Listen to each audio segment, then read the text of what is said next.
So, good evening, everyone. Hope you're having a better day than yesterday. As we go through the spikes and drops of COVID counts every day, our emotions keep changing and we get more worried, less worried, and so on. However, we must be aware that the last 15 months and the current wave also have short to medium term consequences for all of us, especially for the demographic, which is our youth. For a lot of them, their lives have been in limbo for more than a year. So we are going to discuss some of the issues that they are facing, the challenges they face, and how that affects their mental health. What are their coping strategies that they can adopt? How the families, workplaces, and educational institutions can support them better. Um, as you're aware, this is part of our live webinar series, which we've been doing with psychologist Hvovi Bhagwagar and Snigdha Mishra. So, steps to emotional health and Mansik Swasthya ke liye tips. Um, in the past 2 weeks, we've covered two other topics, which you can find the recordings of these on our YouTube channel as well as the Facebook recordings.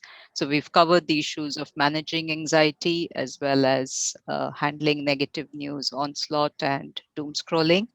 And the same topics we've discussed in Hindi with Snigdha Mishra as well. So you can, these recordings are also available.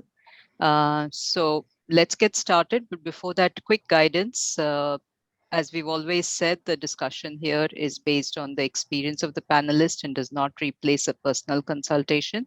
The session is being recorded, and if you're on Facebook or YouTube, you can post your comments, questions on the live feed. If you have an experience to share, you can write into us at editor@patientsengage.com and follow us on our social media challenges. So let's get started. Welcome, Hvovi. Thank you for joining us once again. And for those of you who don't know her, she is a very experienced psychologist and a counselor, Hvovi Bhagwagar. She's been on a few of our webinars on mental health. And I'm Aparna Mittal. I'm the moderator for this session. Hi Aparna, and hello everyone. It's nice to be back, and I'm glad that we are having this continuing series. And I think the Right, discussion today is going to be really important. right. Thank you. Can you elaborate on, some of the issues that are affecting our youth today? We refer to youth, we're talking of people, I guess, from their late teens to late 20s. So we already know, Aparna, that this is a really high risk age group. We've known it from global studies, we've known it from Indian studies.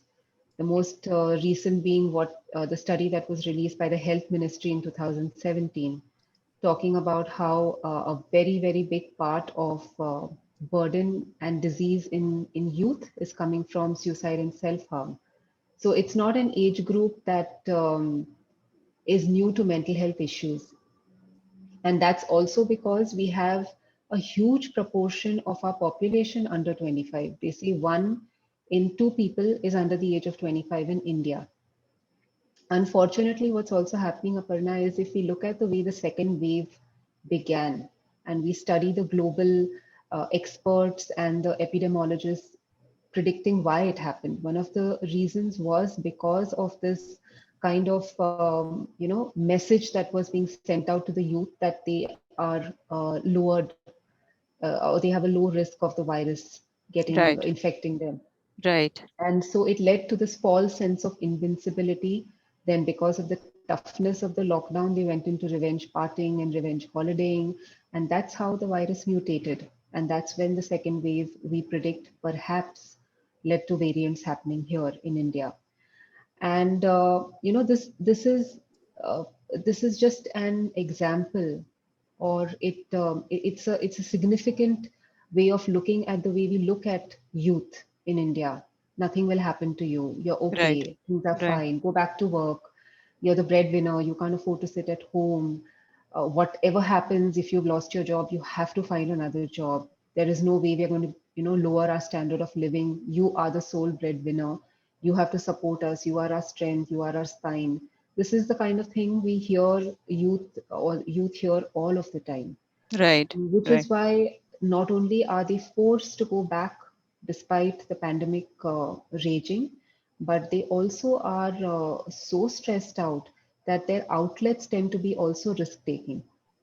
And that is, I think, a significant idea about what is happening to our youth today. So, naturally, youth who were stressed out before the pandemic, we know that their problems have increased Right. much, much more. What's also interesting, Aparna, if you study literature that Hmm. has been released in the last year around the pandemic, two age groups that have been explored very widely in most of the literature, the children and the elderly. Right. And there's so little data on the youth, right? This because of this, whole reasoning in India that they will be able to manage, they are invincible, they are Hmm. young, they are strong. So nobody is looking at the fact that their employment opportunities have been taken away. Many of them are teetering very close to losing jobs or have lost jobs. Right. Right. What's also happening, and I'm talking about the urban areas, what's happening in the rural areas is that we know in certain, there are some studies that have been done that say that 65% of youth have dropped out of college Hmm. and are starting to become breadwinners in the family. And Correct. a lot of the girls, yeah, they have their education has been stopped and they've been married off because Correct. naturally that seems to be the only option in the pandemic, the fear and anxiety that comes in. So these are, if we combine what's happening in both urban and rural area, the topmost problem in the pandemic has been employment Hmm. and the mental health stress that comes as this whole factor about not having a job, not being able to perform well enough to retain jobs, Right. and not, their performance, though they are performing well, appraisals are not going as per their expected performance, what they'd received pre-pandemic. They're expected Correct. to take pay cuts. They're expected to work long hours because they're working from home, right? Hmm. So work from Hmm. home means you work long hours. Right. There's no work-life boundary. As it is, work-life balance in India was a sham to begin Right. with. Now Correct. it's even worse. Now let's look at so that's of course the employment. Let's look at the education. Hmm. So many, and I work with my largest age group is this age group between the ages of 13 and 25 that I see in my clinic. And Right. totally, I've been noticing most of the students who Hmm. have, just on the verge of becoming campus, getting into campus placements or just finishing their Right. degrees. They're stuck in that limbo. Hmm. They were expected to start earning between 2020 and 2021, and their parents took loans. Their parents placed a lot of value in the fact that they would be seeing some earning coming back, and they're not Hmm. getting jobs. They're Right. not getting jobs because they don't have a degree. Many of Hmm. them haven't been given the degree. Many of their degrees are hanging in balance because there's no internship available. Right. And those are real life problems, real time problems, which often get buried under all the other crises that the country is going through. Correct. Again, that invincibility that these guys have no mental health problems. But again and again, I can tell you that they typically sacrifice their own mental health in order to get, if they have children in their age group of 30s, then they get their child going to a mental health practitioner, or Hmm. they'd get their parent going to a mental health practitioner, but they won't seek help themselves. Right. And Right. it's a sad demographic, but that's the truth. The fact is that suicide and the burden of suicide is highest in this age group. So I'm so happy we are having this conversation. So I think one of the other things that I often wonder is there is this, I mean, we've seen during the pandemic that the dependence on digital has gone up for everyone. Hmm. And there is also this assumption that because the young are digitally connected and spend a lot of time online, they can fulfill their social needs online. But that's not often true, right? They do yearn for that same, or even more probably, social connections, because it's the age where they are forming new relationships, be it in colleges, be it at the workplace, be it romantic relationships. All of those seem to be getting affected as well. Is that true? Yeah, I'm glad you asked this question because it's a big misnomer that youth these days, because of social media access, are actually very sociable and they Hmm. have many more friends. The fact is that the loneliness index in the youth has risen dramatically since the advent of social media. Right. And most studies, not just in India, but globally as well, Indian studies are there. Like there's an Office of National Statistics that did a small scale study of about 5,000 people in the lockdown, Hmm. 5,000 youth between 16 and 24, asked them about loneliness. How Right. isolated are you feeling? And they divided them into two groups: Hmm. chronic, that is before the lockdown, and then just now acute in the last month or so since the lockdown began. And Right. there's an equal proportion that said that they were feeling chronically empty and lonely even before. Their Hmm. isolation was anyway a problem. Right. And if you go to see, I think there are two reasons for it. One is, of course, the lack of emotional connect, which social media doesn't allow. Hmm. And the second is because their parents are not able to provide them with an understanding of how to navigate social media and social relationships on social media because they have no experience Hmm. since they are digital natives, that is this Right. age group 16 to 24. Parents Right. are just migrants. Hmm. This generational gap is what is creating the lack of understanding of how to be able to form different social relationships. Right. By the Right. time this generation has their own children, they'll be in a much better position to guide them. But for now, we know that this age group is lonely, and being socially connected and having 10,000 Facebook and Instagram Instagram. followers. Yeah, Right. my son was telling me yesterday, Mom, you will get a lot of features on Instagram if you have 10,000 followers. I said, I can't Right. even can't imagine 10,000 followers. But for Yes. them, it's about that. Just like for Correct. us, it was bank balance. This is their way of, Recognition. So social recognition, recognition. social recognition, and also accumulating business opportunities, which is how Right. they are seeing things in the future. Right. So social media is often not looked at as a way to really have intimate relationships. Hmm. It's a misnomer. So Right. I think again there are so many misnomers, so much misunderstanding about the youth, Right. and so much dismissal about their problems. Hmm. So Yeah. what is the impact of all of these issues that we should be anticipating, and or they should be anticipating and preparing uh, in terms of their emotional well-being? So I'll first talk about who's at risk more in Hmm. the pandemic from what we've Right. seen previously. So there is a large group of young adults who are depressed, diagnosed with clinical depression, and possibly on medication. Right. Uh, this is not something we can shut our eyes to because every demographic talks about that. I think. So if they've had a previous history of depression, and especially if this depression was diagnosed close to the beginning of the lockdown or the pandemic, they are a high risk group. Hmm. So we need to be extra careful of them, especially making sure that their mental health is taken care of and they are buffered by good family values, family support, and with friends. Hmm. So that's one group that's highly high risk. The Right. second is, I think, the group that has witnessed a lot of Hmm. domestic violence in their homes during the lockdown Right. and during the pandemic is another Right. high risk group. Hmm. And the third group that is at a high risk is where they are observing parents or elders in the family engaging in substance use openly now because now everybody is living under the same roof. Hmm. They become also prone to perhaps seeking out substances as a way of coping. Right.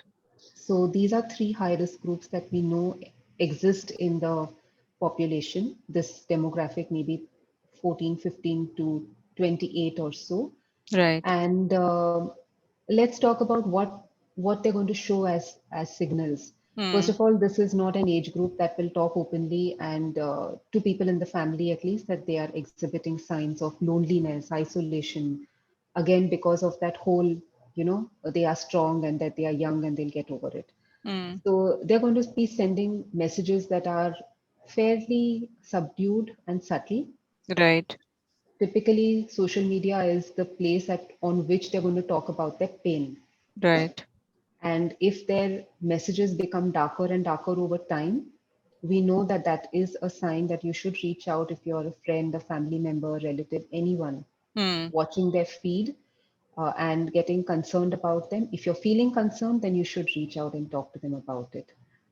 Other signs in the youth will typically be isolation, Hmm. withdrawing, and not finding joy in previously enjoyed activities. Right.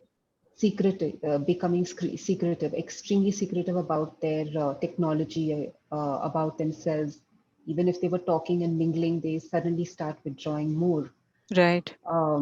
They start avoiding interactions with people in the home also. Hmm. So these are again signs. And in this age group, self harm is also very high. And self harm is often thought to be if you discover cuts on your child's wrist, that's self harm. Let me tell you, that's not the only type of self harm. Hmm. We've written an article on this, right, Hmm. Aparna, on the Right. Patients Engage website, and Correct. yeah, I Correct. shared some case studies also there from my Yes. own Yes. practice. Yes. Yes. So it's not always about just cutting. Self Hmm. harm can also be not eating food for many Hmm. days on end. Self harm can also be not submitting assignments or in college or at the workplace, Hmm. coming very close to losing either an academic or an educational opportunity, educational or a job opportunity that Hmm. the person was well prepared for and well suited for, simply because they don't turn up for an interview, or they Right. don't take the second round of the interview, or they just don't show up. Hmm. These are all forms of self harm, subtle, and I think it's important families and friends understand this, that their challenges often are under the surface somewhere, never seen so visibly. So when you talk of these as examples of self-harm, how do they differentiate? Do they differentiate, or are they signs that the person is either experiencing depression or anxiety? It in the youth, the entire spectrum of mental health conditions can be seen. Hmm. The second thing is if we look technically, right, and I'm speaking this from the viewpoint of pathology. Right. The age of 18 is when we diagnose personality disorders, Hmm. right? The signs of a personality disorder, and by the way, personality disorders are again pretty high in our Indian youth. Right. The signs start by age 12, 13, sometimes even earlier. The Right. diagnosis happens at age 18. Till then, people call them as depressed or having an eating disorder, and etc., etc. Hmm. But the fact is that the whole range or whole spectrum of mental health conditions, from addictions to eating disorders to obsessive compulsive disorder, anxiety disorders, depression, everything can be seen in the youth. Hmm. And after 22 years working in the field of psychology, I will still hear something like, oh, but they are just 14. How can they be depressed? Hmm. Or that child is just 13. How can they have a phobia? How can they be diagnosed with an anxiety disorder? So, Right. no, there are children as young as 2 and 3 who have been diagnosed with depression. Hmm. And psychiatrists will tell you that it's not abnormal to see that in this age group. Right. So we Right. have to again open our eyes to the fact that mental health doesn't come knocking on someone's door seeing age, Hmm. mental health issues rather. Right, right. So we are talking to Hvovi Bhagwagar, who's a psychologist and a therapist, and we're talking about how the youth are going through mental health, or what mental health challenges should we anticipate because of the long pandemic amongst the youth. Um, so Hvovi, one of the things that also strikes me is that, I mean, first of all, the pandemic has lasted longer than, as we say this all the time, every time because we did the first webinar on the pandemic with you, that, it was supposed to be a short uh, 2 months, 3 months We did it. I event. remember our first webinar was even before the national lockdown, Correct, and correct. we thought it would be maximum 3 weeks or 4 weeks. Exactly, exactly. And, Yeah. here we are, I think 14, 15 months after that, and and there is now talk of a third wave already. So, in some ways there may be an age profile where 1.5, 2 years may not seem too much, right? But for the youth, it at that age it seems like a lot of uh, like a very critical time, as well as a lot of time that is um, impacted during their crucial phases of milestones, right? So because if you really look at it, that's the age where there are so many milestones. You get into college, you leave college, you graduate, you get into a job. You probably are looking to, you have your ambitions marked out. You've got relationships and marriage happening in that, sometimes even your first child, etc., right? So there's a lot happening in that 10-year period for most youth. How does this kind of thinking affect? I know we've talked of the practical issues of education, employment, etc., but how is this from a time frame perspective? How does it affect people or the youth? Again, a great question, because if I look at what the youth have been just telling me in my own clinic, I remember a 22-year-old who said that she was doing online courses. Her entire third year went in, just online. She's waiting for an internship now. And I'm sharing her story with her permission. I told her that Hmm. I'm going to talk about you because I remember whatever you said stayed in my mind. Hmm. So what she had said is that I can't talk to anybody about this because it feels so trivial compared to what everyone else is going through, Hmm. missing out a graduation ceremony or missing or not having the best internship or losing internships. I mean, the larger scheme of things doesn't look so big, right? Right. However, she says, the grief I'm carrying seems to be as similar to when I lost my grandparent. That's the grief I'm carrying in my heart now. Hmm. And it's the grief that I feel of never having to wear a graduation cap, never having to click those pictures, uh, Correct. losing the opportunity for all the milestones that I had planned. Hmm. And I'm never going to get them back, right? I mean, once Correct. that time is gone, it's gone. It's gone. And it's so true because, you and I at the age we are, this 1 or 2 years really makes no difference. Correct. But it makes such a difference. My son is in his 10th grade. Hmm. And imagine an entire 10th grade, no farewell party, nothing, Correct. none of the masti, none of the stuff. He's never going to get that back. Yeah. And that is the truth for everybody, all Hmm. the people in this band. And the fact is, that this age group is the most altruistic as compared to any age group. So they Hmm. kind of they pour out their sorrow and grief into helping others out. Right. Right. But that's a smaller bandwidth. There is a larger group that gets depressed, that doesn't want to do anything. For Hmm. them, social connection, meeting their friends is important. Correct. Correct. They get their identity from that. And what may seem to us like just another party, for them, their grad party, Hmm. or that last farewell, or the first day of a new job, their Right. first month's salary, which they can receive and throw a party for. They sound so trivial, really, if we are thinking about oxygen cylinders and about plasma therapy and all the problems going around in the world. Correct. Correct. But they are problems, and they will be the real mental health crisis we will see Right. 2022 onwards. Right. Right. So I would say, though, let's not trivialize it, because the investment in this category or in this age group is where we are going to find things changing around in our country. Right. So, and I know I could go on because I think one other aspect, of course, is that because of some of the deaths and the disability that COVID is causing, it's also pushed some of the younger people into roles of responsibility that they were not ready for. But let's start looking at what are the uh, systemic resources that they can access, and let's look at the solution. So let's start with the systemic resources that they can access. Systemically, of course, they have to be assertive about demanding Hmm. and being aware that yes, they are going to be pushed into roles of breadwinners. Today, I spoke to somebody who has to give up her studies midway because both parents have lost jobs, and so she needs to earn money for the family. She Mm. doesn't even have a degree in her hand.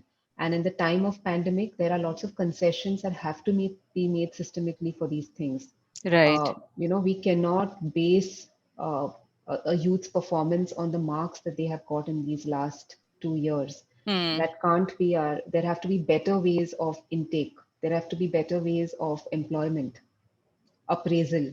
Right. So a lot of things have to be taken into account when we're thinking of these 2 years, because they've been a departure from normalcy. So Mm. definitely initiatives at a government level, and the youth being aware and asking for their rights assertively is important, not just taking what's offered to them. Mm. Just because it's a pandemic, it doesn't mean that you get paid less than what you deserve. So Right. learn to negotiate in the right way, I'd say that. It's a fact that they will be kind of manipulated, and the pandemic will be used as an excuse not to give them the pay scale they deserve. So they need Mm. to be aware about that. But here's something, let's say, optimistic. What we do know is rural youth, which never had access to mental health, because of the fact that they have become digitally connected, right? Right. Right. Lots of people have pooled together resources and given them devices, mobiles, Right. and Correct. iPads, and which they Exactly. never had. So Mm. they have access to mental health resources that they never had before the pandemic. They Right. attend webinars, they can talk to a telehealth counselor, Mm. they can take free sessions which they Right. didn't have earlier. So almost 55% of our rural youth have become have got that access to mental health that they didn't have before. So yay, at least something good came out of Mm. this. Correct. Correct. So definitely, those systemic changes are happening. At a personal level, I'll just say that it's important that if you lose a job, you don't just give up there and stop. Mm. The networking has become far more superior and sophisticated compared to what it was in Right. 2019. Correct. So LinkedIn, for example, has become literally a cauldron of drawing in resources at different levels. Mm. Can always have a blended way of working. There's a lot of opportunity available if you look closely in the sector you're working in. So don't give up. That's Right. my primary message. Right. And also, I'd say to the youth, don't give up by saying I need a paid job only. If you are not employed, do something every day, a little Mm. something. It could be Mm. creating an informal survey, it could be blogging, anything that will help people understand who you are as a person. Right. Right. uh, Also, a message to the youth: speak about your feelings, and the same with families as well. Please draw Mm. them out, ask them how they're feeling, help them understand, be more present for them as families, especially if they have lost a job, or they've Mm. lost a friend, or or a relationship has broken up. They need the support from you, even though Right. they may seem like they are pushing you away. They actually need you closer to them. Mm. So they say, no, the people who push you away are the ones who need the love the most. So the youth are in that place right now. Also, I think that because of social media and youth, depression sets in because of comparing. Oh, that person's doing so well. See, despite having the same opportunities as me. But Right. don't do that. That comparison can be killing. Right. Just just stay away from that kind of news feed, and use social media for maybe employment networking. Mm. But it's a creator of depression, I would say. So just stay away from that. And for the families, one thing I'd say is, if you have built a close contact with the youth in your family, and they're finally opening up to you and start talking about suicide, don't be alarmed. This Mm. goes through the mind of a lot of our youth. Right. Instead, be calm. Your calmness is going to transfer to them. Help them seek help. So Right. that would be my message to for coping personally and in a family way. So just on that, because you said that they may often push you further away when they need you the most. Um, I do understand that most families are not equipped to figure out how to reach out to them when they're pushing you away. Any suggestions on that or any tips on that? So don't be intrusive.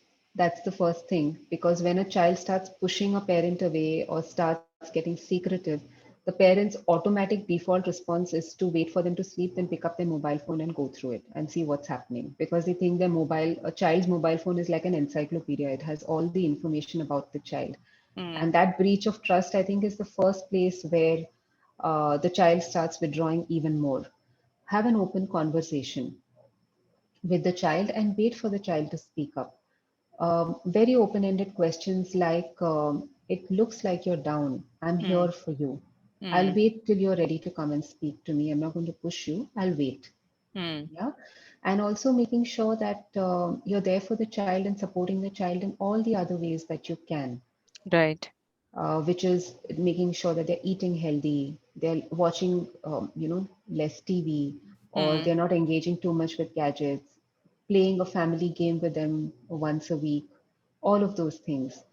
Parents, unfortunately, Aparna, most of the parents that come to me believe that the only alarming factor for a child, for the parent rather, not for the child, is if the child is sleeping the whole day, not eating food, mm. and is not exercising enough. And they believe if these three things are fixed, then the child can have no mental health problems. So that's not the case. A very, very mentally healthy child also may be sleeping the whole day, right? And Mm, a child who is actually depressed, in depression, and has made a suicide attempt may be appearing absolutely normal through the day, doing everything fine, earning great grades. right, So I'd say just look beyond the obvious to what the child is not saying, and earn their trust. That's the most important thing. right, right. Okay.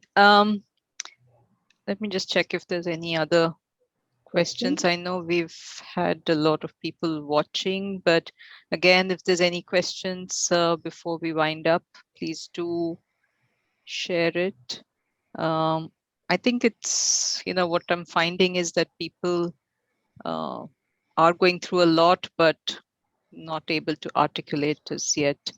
Um, okay, so one other question I think that came up from somebody who reached out to us was that, as you said, they're suddenly in a situation where they are expected to take on greater responsibility and they don't feel ready for it, and sometimes it's not just their parents, but it could be a sibling or a niece and so on as well. How can they prepare themselves, and again, how can the extended family support them? Um, so we know that this used to happen in the rural areas a lot, in the Mm, tier three cities a lot. It's happening much more now and will continue to happen after this pandemic ends also, where a lot of youth will have given up their studies to take mm, up family responsibilities. The first right. thing I'd say is that do your job, earn your money, whatever be the case, but at some point also continue with your education. Mm, When the dust settles and when you have the opportunity, whether it's taking a part-time course or whatever it may be, continue that because you deserve it. right. And we have to look at not just the short term, the next 1 or 2 years, but also this person's long-term prospects. And they Right. can't look back 10 years later and say that, there are lots of opportunities they missed out on or they didn't get because of a single degree or one internship, which is really how the corporate world functions. Right. So that's one thing. Continue with the education. Also remember it's temporary. Jobs will come back, the market will pick up. Mm, Economy is one of the first things that starts gaining momentum and starts picking up. We right. know this across so many researches that have been done and projections that have been made about the Correct. economy. So Correct. this is temporary, and there is no requirement for you to feel good about it. Right. Be resentment, you're going to feel really bad, you're going to be angry, and you may not get support that you need from your most immediate family. Try and find a trusted friend you can talk to. There is free professional help now available in ample quantity in India. Just Mm, reach out for that, even if it is 2 or 3 sessions where you can talk about your feelings in a safe space. It right. may make a huge difference, and you can probably take on those responsibilities maybe with a little better mindset than Mm, earlier. right. So, those would be some of the things I'd say. And any tips for those struggling with relationship issues at this time?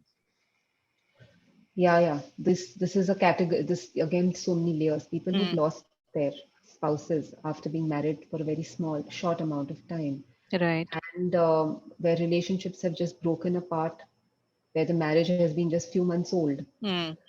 and relationships that have been long standing but couldn't take the burden of the pandemic distancing. Correct. So there have been a lot of fallouts with the relationships.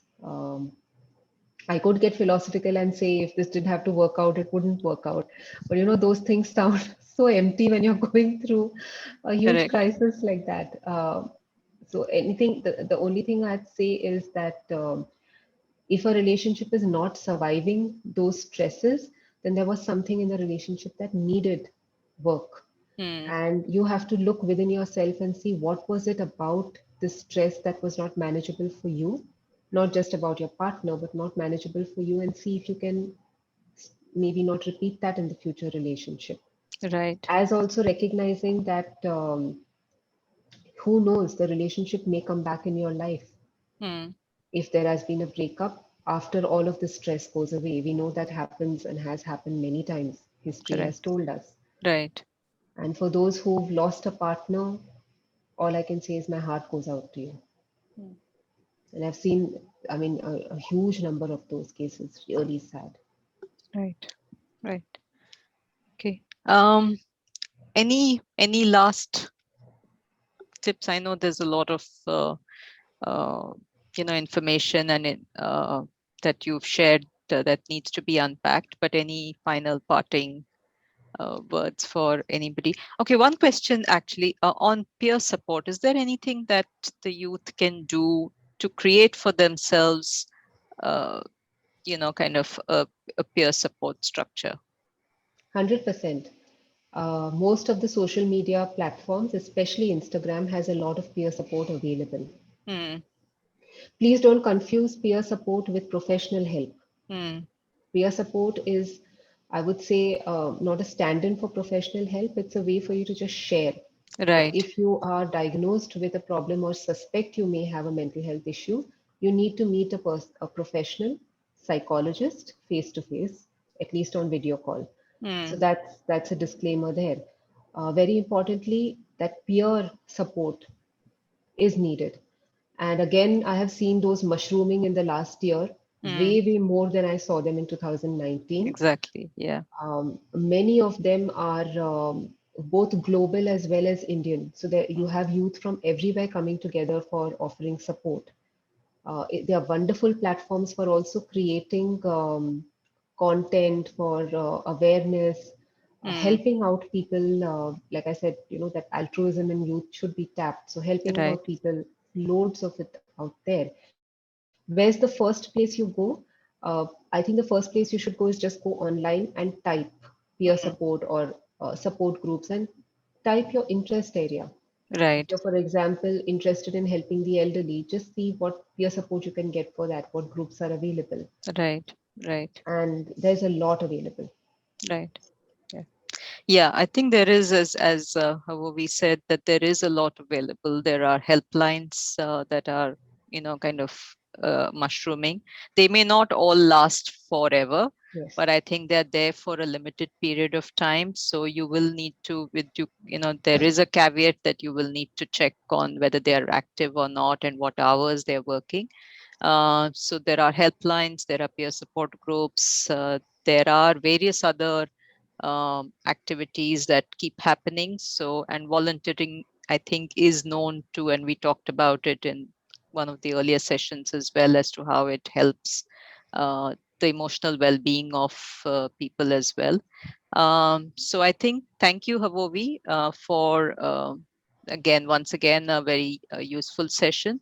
And for those listening, think heads up on next week, we will talk on coping with grief, grief and loss, because that's another big area.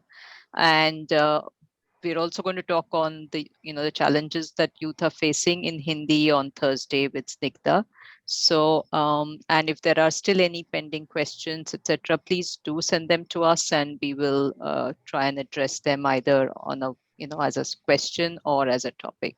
So thank you once again, and stay Thank safe, you. stay healthy. Thanks. Stay safe, stay healthy. Don't believe anyone if they tell you you're strong, right? Right. You don't have to be.